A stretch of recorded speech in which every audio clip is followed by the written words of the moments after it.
The restaurant was warm and bright. Soft music played in the background. People talked in low voices. Plates clinked. Glasses shined. It was a famous restaurant in New York City. Rich people came here often. Businessmen, tourists, families. At one corner table sat an old rich man. His name was Mr. Robert Williams. He was about 70 years old. He wore a clean black suit. His shoes were polished. His watch was expensive, but his eyes looked tired, very tired. He had money. He had power. But he was alone. Across the room, a young woman sat at a small table. Her name was Emily Carter. She was 24 years old. She worked as a waitress in the same restaurant, but today she was on a short break. She wore simple clothes. Her hair was tied back. Her face looked calm, but her heart was heavy. She ordered only a cup of coffee. She looked at her phone. Then she looked outside the window. Rain was falling slowly. Mr. Robert looked around the restaurant. He saw couples laughing. He saw families smiling. He felt a pain in his chest. Not a heart attack, a heartache. He remembered his big house. Too big, too empty. His wife had passed away years ago. His son lived abroad. They talked only once a month, sometimes less.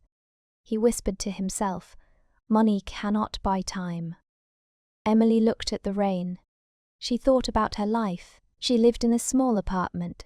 She paid rent every month. She worked long hours. She studied at night. She wanted a better future. She wanted peace. She wanted respect. She did not want a rich life.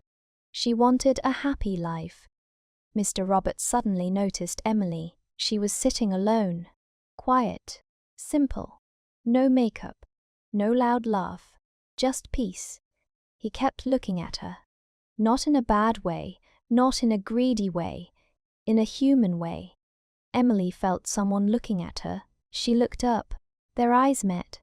For a moment time stopped. Mr. Robert gave a gentle smile. Emily felt nervous, but she smiled back politely. Then she looked away. Her break was almost over.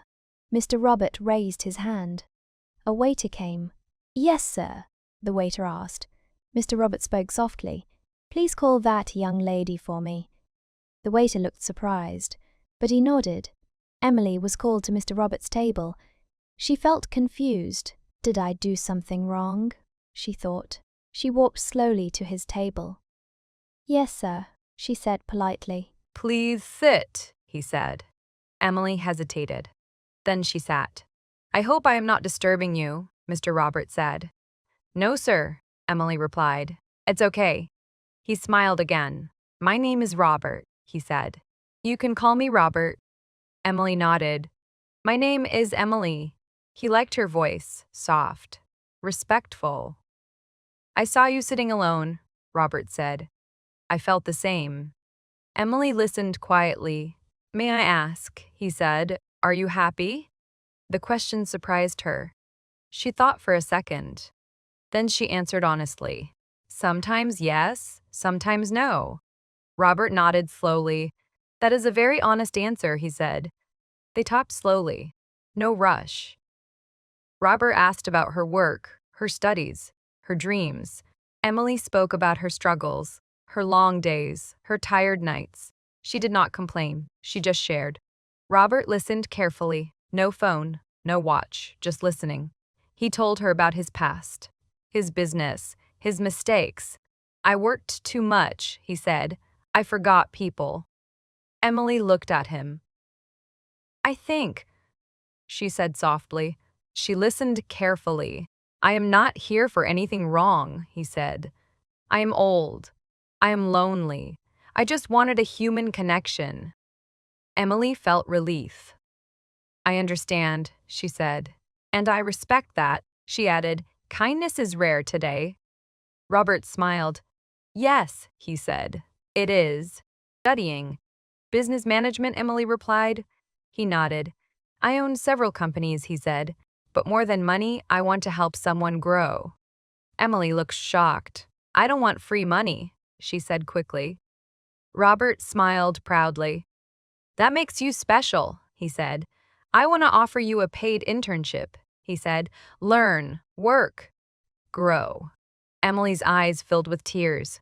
Are you serious? She asked. Yes, he replied. Very serious. Weeks passed. Emily started working at Robert's company. She learned fast. She worked hard. Robert became her mentor, not her owner, not her controller, a guide. Robert felt alive again. Emily felt hopeful again. They met often, talked, shared meals, but always with respect, always with limits. 1 year later, they met again at the same restaurant. Same table, same music. Emily looked confident now. Strong, independent.